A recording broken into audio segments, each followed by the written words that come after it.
Hello everyone, how are you all? I hope you're all fine. So in last class we discussed this grammar part. మనం lesson complete చేసుకొని ఇంకా ఇక్కడ ఈ conversation ఇంకా meanings ఇవన్నీ last క్లాస్లో మనం చూసుకున్నాం కదా. సో ఇన్ టుడేస్ క్లాస్ మనకి ఇంకా రిమైనింగ్ గ్రామర్ పార్ట్ ఈ క్లాస్లో చూసుకుందాం. సో ఇక్కడ first all of you take page number 19. Page number 19 తీసుకోండి అందరు ఒకసారి. Page number 19. పేజ్ నెంబర్ 19లో ఇక్కడ మనకి ఇక్కడ పిక్చర్స్ ఇచ్చాడు చూడండి. ఫస్ట్ 1 2 3 4 5 6 పిక్చర్స్ ఇచ్చాడు. ఇక్కడ అలాగే 6 సెంటెన్సెస్ ఇచ్చాడు. అంటే ఇక్కడ ఇచ్చిన మనకి 6 సెంటెన్స్ ఒకసారి మనం చూసుకుంటే మనం ఏం చేయాలో అర్థమవుతుంది. Your story is given below in pictures. మనకి ఇక్కడ ఇచ్చిన పిక్చర్స్లో ఒక స్టోరీ ఉందంట. అంటే ఇక్కడ ఏం రాయలేదు కానీ మనం ఆ పిక్చర్ చూస్తే మనకి స్టోరీ ఏంటో అర్థమవుతుంది. Write the correct sentence for each pictures then read the story aloud. ఇక్కడ ఒకసారి మనం ప్రతి సెంటెన్స్కి అంటే ఇక్కడ ఇచ్చిన సెంటెన్సెస్ అన్ని డిఫరెంట్ ఆర్డర్లో ఇచ్చాడు. అంటే ఒక ఆర్డర్లో లేకుండా పైది కిందకి కిందది పైకి అట్లా ఆర్డర్ మొత్తం చేంజ్ చేస్తూ ఇక్కడ సెంటెన్సెస్ ఇచ్చాడు. సో మనం ఇక్కడ మనకు కనిపించిన పిక్చర్స్ ద్వారా మనం ఈ సెంటెన్సెస్ని ఆర్డర్లో ఫామ్ చేసుకుంటే మనకి స్టోరీ అనేది ఒక కంప్లీట్ స్టోరీ అనేది ఫామ్ అవుతుందంట. సో మనం ఇప్పుడు అది చేద్దాం. ఫస్ట్ ఒకసారి ఈ ఫస్ట్ పిక్చర్ చూడండి. ఫస్ట్ పిక్చర్లో ఒక ఇద్దరు 2 బాయ్స్ సైకిల్ మీద వస్తున్నారు ఒక ప్లేస్కి. నెక్స్ట్ ఆ 2 బాయ్స్ ఆ ఇద్దరు బాయ్స్ ఏం చేశారు, ఒక దగ్గర కూర్చొని ఫుడ్ తింటున్నారు. ఫ్రూట్స్ ఆర్ సంథింగ్ ఫుడ్ ఏదో ఒకటి తింటున్నారు. థర్డ్ పిక్చర్ చూడండి. థర్డ్ పిక్చర్లో వాళ్ళు బ్యాట్ అండ్ బాల్ తోటి క్రికెట్ ఆడుకుంటున్నారు. నెక్స్ట్ ఫోర్త్ పిక్చర్లో వర్షం పడుతుంది చూడండి. మీకు వాటర్ డ్రాప్స్ కనిపిస్తున్నాయి ఆ పైనుంచి ఇట్లా లైన్స్ లాగా. So it is raining there. Next in the fourth picture అక్కడ చీకటి పడినట్టుంది చూడండి. ఇక్కడ వరకు వైట్గా ఉంది, ఇక్కడ చీకటి పడి సైకిల్ మీద రిటర్న్ వెళ్ళిపోతున్నారు. ఒక ప్లేస్కి వచ్చారు, మళ్ళీ అక్కడ నుంచి వెళ్ళిపోతున్నారు. So in the last picture వాళ్ళు ఎవరింటికి వాళ్ళు వెళ్ళిపోతున్నారు, బాయ్ చెప్పుకుంటున్నారు టాటా అనుకుంటూ. సో ఇక్కడ మనకి ఈ పిక్చర్స్ ద్వారా మనకి ఇది అర్థమైంది కదా. సో ఇక్కడ ఇచ్చిన సెంటెన్సెస్ని మనం కరెక్ట్ వేలో ఈచ్ పిక్చర్కి ఈ సెంటెన్స్ కరెక్ట్గా మనం రాసుకుంటే ఒక స్టోరీ ఫామ్ అవుతుంది. తర్వాత ఆ స్టోరీ ఏంటనేది మనం చదువుకుందాం. సో ఒకసారి ఫస్ట్ పిక్చర్కి రిలేటెడ్గా సెంటెన్స్ ఎక్కడుందో మనం చూసుకుందాం. It started raining. ఈ పిక్చర్లో వర్షం పడుతుందా? నో. సో నెక్స్ట్ సెంటెన్స్ చూడండి. It was night by the time they reached home. వాళ్ళు ఇంటికి రీచ్ అయ్యారా, వస్తున్నారా? ఇంటికి రీచ్ అవ్వలేదు, ఇంకా వస్తున్నారు కదా. సో సెకండ్ సెంటెన్స్ కూడా కాదు. It was late when they started back home. So ఇక్కడ కూడా లేదు, ఇక్కడ కూడా చీకటి పడినట్టు ఏం లేదు ఈ పిక్చర్లో కూడా. They ate there lunch. ఇక్కడ కూడా తింటున్నట్టు ఈ పిక్చర్లో లేదు. In the park they played cricket with some boys. ఈ పిక్చర్లో క్రికెట్ ఆడుతున్నట్టు కూడా లేదు. Next they stopped at a park to have a picnic. ఇక్కడ వాళ్ళు సైకిల్లో వచ్చి ఒక పిక్నిక్ దగ్గర ఆగారు. సో ఇక్కడ మీరు 6th మనకి ఇచ్చాడు కదా. ఇక్కడ ఈ ఫస్ట్ పిక్చర్ దగ్గర 6th ఆన్సర్ ఉందా? సో మీరు ఫస్ట్ పిక్చర్ దగ్గర అది రాయాలి. సో 6th వన్ మీరు ముందు రాయాలి. ఏం రాయాలి చూడండి.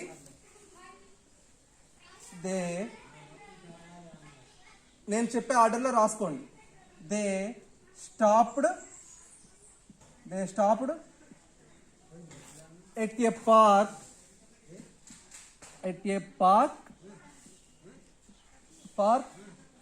to have a picnic. So this is the first sentence we have to write for the first picture. So in second picture చూడండి. సెకండ్ పిక్చర్లో వాళ్ళు ఏం చేస్తున్నారు, ఫ్రూట్స్ ఆర్ సంథింగ్ ఫుడ్ ఏదో తింటున్నారు. ఇక్కడ వాళ్ళు తింటున్నట్లు ఎక్కడైనా ఉందా? ఇక్కడ ఫోర్త్ సెంటెన్స్ తీసుకోండి. They ate there lunch. వాళ్ళు వాళ్ళ మధ్యాహ్నం భోజనాన్ని తినేశారు. సో ఫోర్త్ వన్ ఇక్కడ సెకండ్ పిక్చర్ దగ్గర రాస్తున్నాం. They ate there lunch. Okay. So second picture దగ్గర ఈ ఆన్సర్ రాసుకుందాం, fourth one. Next third picture దగ్గర చూడండి. థర్డ్ పిక్చర్లో వాళ్ళు ఏం చేస్తున్నారు, ఒక బ్యాట్ బాల్ తీసుకొని క్రికెట్ ఆడుతున్నారు. సో ఇక్కడ ఉందా క్రికెట్ ఆడుతున్నట్టు ఎక్కడైనా సెంటెన్స్లో? ఇక్కడ 5th సెంటెన్స్ చూడండి. 5th sentence. In the park they played cricket with some boys. వాళ్ళిద్దరు ఇంకో ఇద్దరు బాయ్స్ తో ఆడుతున్నారు కదా క్రికెట్. మొత్తం 4 మెంబర్స్ ఉన్నారు ఈ పిక్చర్ లో, థర్డ్ పిక్చర్ లో. సో 5th సెంటెన్స్ ఇక్కడ రాసుకోండి. In the park they played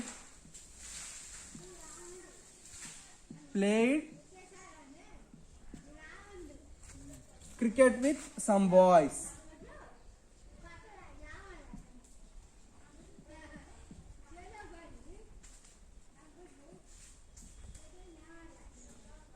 okay, next picture చూడండి.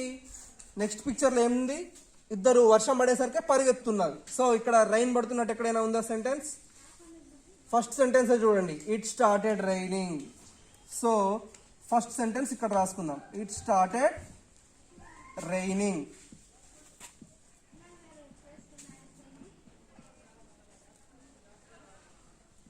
రైన్ అనేది స్టార్ట్ అయింది. సో 4th పిక్చర్ దగ్గర ఫస్ట్ సెంటెన్స్ రాసుకుందాం, ఇట్ స్టార్టెడ్ రైనింగ్ అని.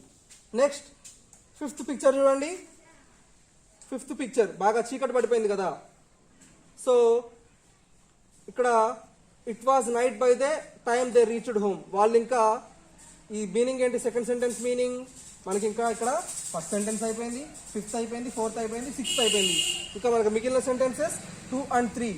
So 5th and 6th pictures దగ్గర 2 or 3 ఈ రెండింటిలో ఒకటి రాయాలి. సో ఈ 5th పిక్చర్లో చూస్తే మనకి ఇక్కడ సెకండ్ సెంటెన్స్ చూసుకుంటే it was night by the time they reached home.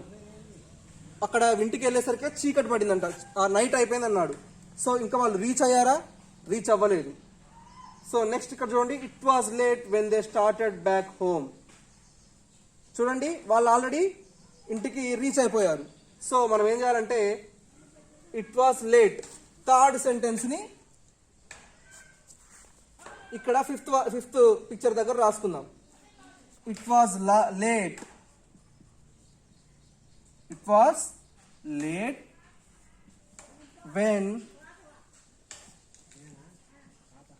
when they started back home. So ఇలా థర్డ్ వన్ 5th పిక్చర్ దగ్గర రాసుకుందాం. ఇక మిగిలిన 1 సెంటెన్స్ ఏంటి?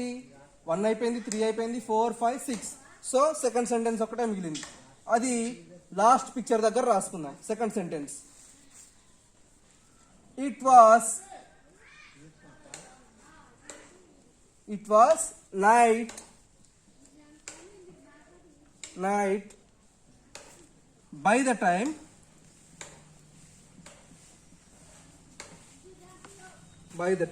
They reached home.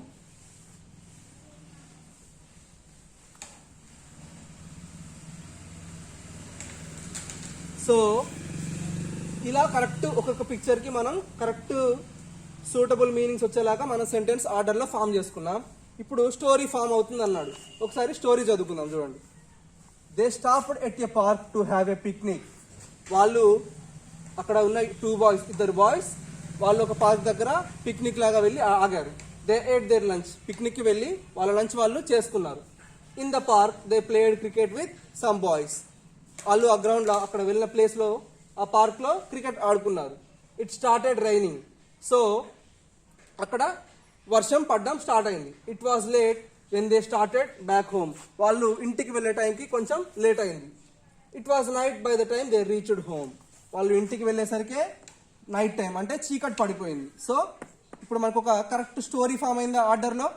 సో మనకి ఫస్ట్ ఇక్కడ సెంటెన్స్ చూసుకుంటే రివర్స్ ఆర్డర్లో ఉన్నాయి కదా, ఒక దగ్గర లేకుండా అటు ఇటు రివర్స్ ఉన్నాయి. సో మనకి ఇలా స్టోరీ అనేది ఒక కంప్లీట్ ఆర్డర్లో అనేది ఫామ్ అయిపోయింది సెంటెన్సెస్. సో మీరు కూడా మీ బుక్లో ఇదే ఆర్డర్లో రాసుకోండి. ఓకేనా?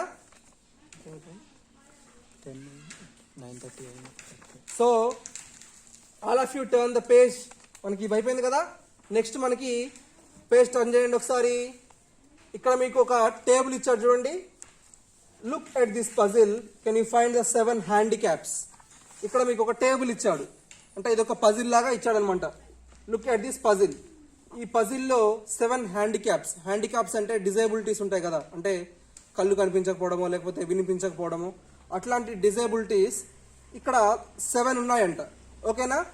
ఆల్రెడీ వాడు ఒకటి ఇట్లా పింక్ కలర్లో హైలైట్ చేశాడు చూడండి. ఇక్కడ ఈ బాక్స్లో మీకు డిఫరెంట్గా ఏం కనిపిస్తుంది కలర్, పింక్ కలర్లో BLIND కదా. BLIND అంటే ఏంటి? బ్లైండ్.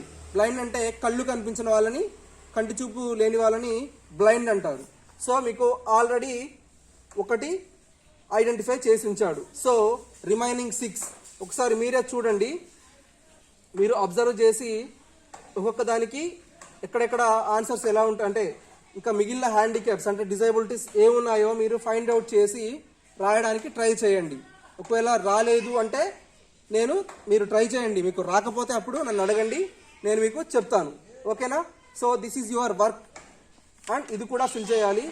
సో నెక్స్ట్ ఒకసారి చూడండి, ఇక్కడ మీకు ఒక యాక్టివిటీ ఇచ్చాడు, పేపర్ ఫన్ అంట. యాక్టివిటీ ఏంటంటే let's make an envelope and post our letter to.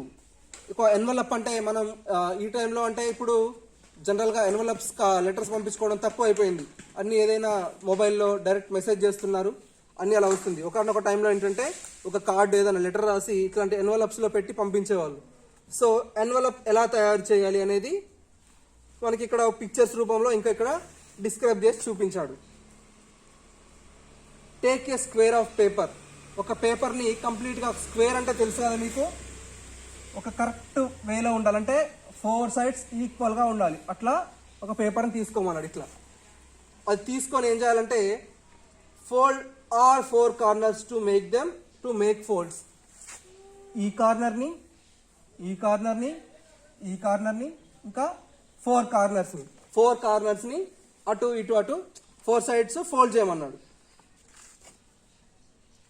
Fold 2 corners and paste them with a little glue. ఏం చేయమన్నాడు? ఈ కార్నర్స్ని ఇటు ఫోల్డ్ చేసి ఏదైనా ఒక టూ సైడ్స్, ఈ 2 sides కానివ్వండి లేకుంటే ఈ 2 sides కానివ్వండి, ఫోల్డ్ చేసి ఒక గ్లూ అంటే ఏదైనా గమ్ తోటి ఒక 2 sidesని అతికించమన్నాడు. Fold the third corner and paste it with glue. Third corner కూడా ఇటు సైడ్ ఫోల్డ్ చేసి దాన్ని ఏం చేయమన్నాడు?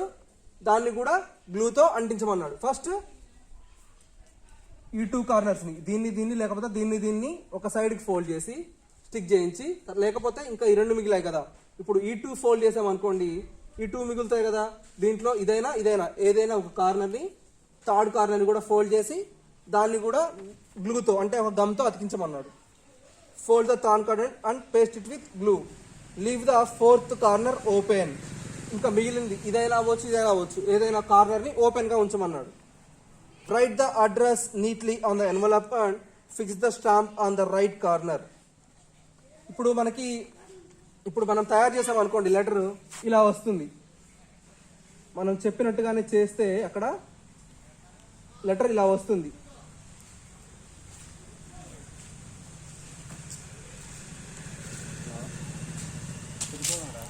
సో మనకి లెటర్ ఇలా వస్తుంది. ఓకేనా.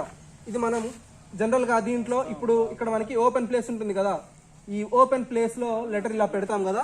సో లెటర్ పెట్టిన తర్వాత క్లోజ్ చేసి ఒక ఓపెన్ సైడ్, అటు సైడ్ అని ఇటు సైడ్ అయినా రైట్ సైడ్ కార్నర్లో మీరు పంపించాలనుకునే అడ్రస్ రాయాలి. Put the letter inside it and now seal the 4th corner as well. Your letter is ready to be posted to your friend. ఇప్పుడు ఇటు సైడ్ అడ్రస్ రాశాక మీరు మీ ఫ్రెండ్కి ఏ లెటర్ అయితే రాసి పంపించాలనుకుంటున్నారో ఆ లెటర్ రాసి దీంట్లో పెట్టి ఈ 4th corner కూడా క్లోజ్ చేసి మీరు ఎవరికైతే లెటర్ పంపించాలనుకుంటున్నారో వాళ్ళ అడ్రస్ రాసి వాళ్ళకి పంపించవచ్చు. సో ఇలా మనం మన ఓన్గా ఎన్వలప్ తయారు చేసుకోవచ్చు అని అంటున్నాడు. సో మీకు వీలైనంత వరకు ఆ లెటర్ లాంటిది తయారు చేయడానికి ట్రై చేయండి, లేకపోతే మీ ఫ్రెండ్స్ హెల్ప్ కానివ్వండి, లేకపోతే మీ బ్రదర్ సిస్టర్ ఎవరైనా హెల్ప్ తీసుకొని ట్రై చేయండి. మీరు కూడా ఒకసారి పిక్చర్ చూసుకుంటూ మళ్ళీ చదువుకుంటూ ఈజీగా చేయొచ్చు. So that is your work today. ఇంకా ఇది మీరు ఫిల్ చేయాలి. సో ఇక్కడ మీరు ఇవి ఫైండ్ అవుట్ చేయాలి. మీకు ఇది ఒక అసైన్మెంట్, పేపర్ ఫన్ అని ఒక ఈజీ యాక్టివిటీ, మీకు కూడా ఇంకా సరదాగా ఉంటుంది. ఓకేనా. So that is the end of this class today. We will meet and learn next grammar part in the next class. Okay na? Bye.